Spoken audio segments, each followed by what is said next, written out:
Good morning, sir. After your distinguished career in the IAS, what motivated you to step into the competitive exam, coaching space and guide aspirants? This was very old desire.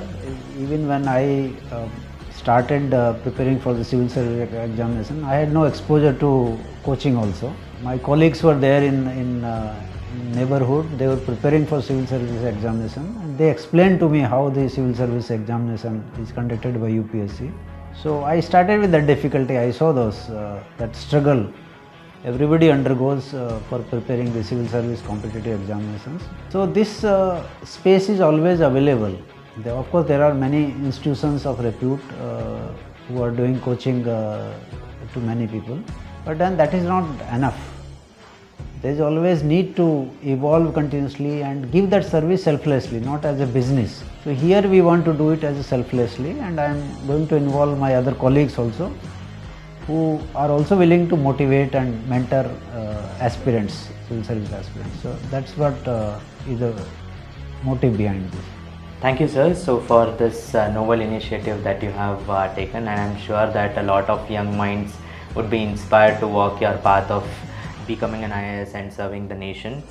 And if you can highlight what is the vision that you have for the academy and how its role in shaping the future civil servants across the nation. Because civil service is, as you all know, is a very important premier service in the country, and it is called the steel frame of the country, which holds the country together. We are a diverse country, but in this there is a unity in diversity. So this unity is supported by this iron frame of civil services, and that I have experienced during last 4 decades.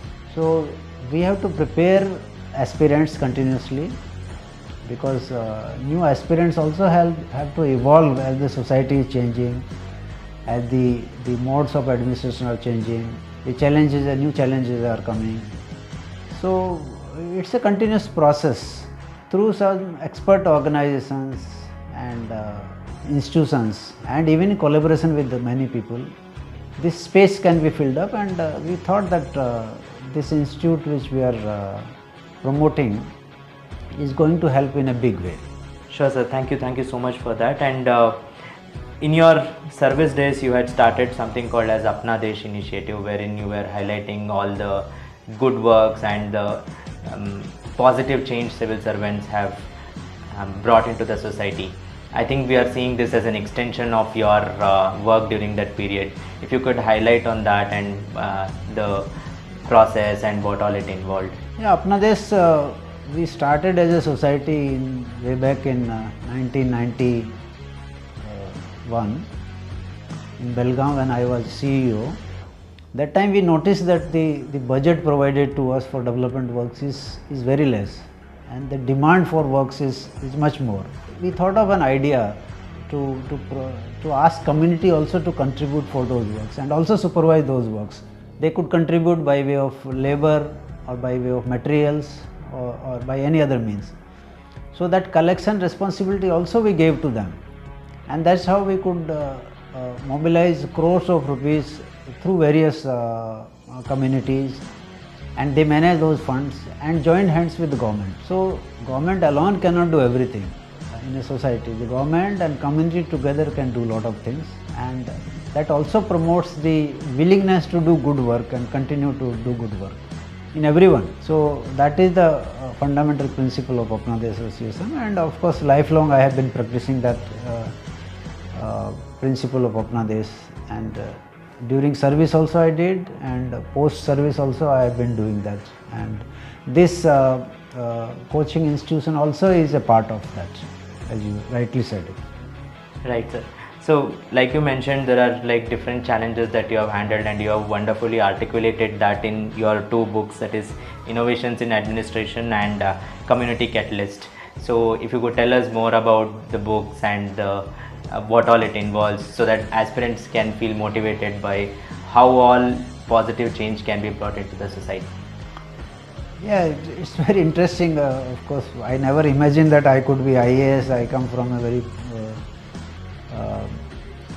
poor family in Rajasthan, and family of a farmer. My both parents were illiterate, and I am one of the few ones who could reach up to graduation level.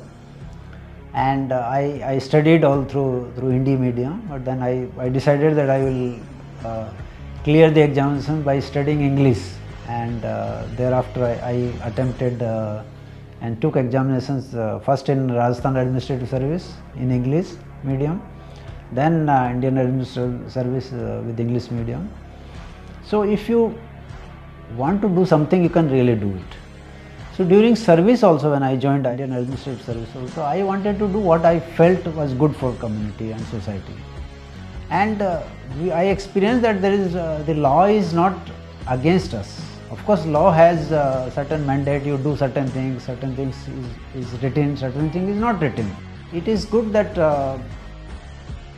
lot of things we can do beyond what is mandated there also, and within the parameters also we can do. So this type of movement is also part of that, and all those things initiatives which I took as a civil servant, those are listed in this book. Only few examples are given, and that is this whole book about. The another book, Community Catalyst, also is about a crusade of an officer to bring about changes in the society. So the person, civil servant, can really do lot of changes. As a catalyst, he can do lot of changes in the society. Of course, we cannot reform everything, but then lot of things can be done, and you can bring together various cross currents also, and different people also at one platform. For example, one question which they used to ask is, without money nothing is possible. But I prove that with money everything is not possible. There are certain things like community building, sense of belonging to community, all that does not come with money. You can pay money to the people, but then that they will not be happy. So if you plant a tree, if you keep your road clean, if you switch off the street lights, that is something which comes in the values, and values cannot be taught with money.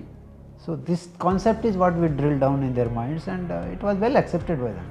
Thank you for that, and I'm sure that somebody in the remote village of Rajasthan, Uttar Pradesh, or maybe Karnataka, Tamil Nadu, who are first generation learners and probably studying in non-English medium would be motivated. And if you have a message for any such person who is aspiring to contribute to nation building in the 21st century, what is it that you want to tell, sir? If a human being decides, I think everything is possible. Nothing is impossible. This I have experienced myself. I have, for example, when I passed masters, I never knew about even competitive exams. But then I decided after discussing with my colleagues that I should become IAS. I decided that. So in spite of all the struggles, I proved that it's possible. Similarly, for anybody, it is possible to achieve their goals. But then there is no shortcut to success. It requires hard work, and hard work can take you anywhere.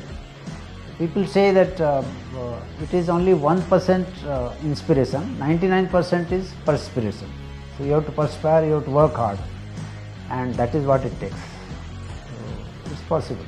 Thank you so much, sir, for giving the message that it is possible, and I'm sure that a lot of young minds who are thinking one or the other way of contributing will be inspired by this, and we hope that this institute helps nurture minds and eventually help them in nation building, sir. Thank you.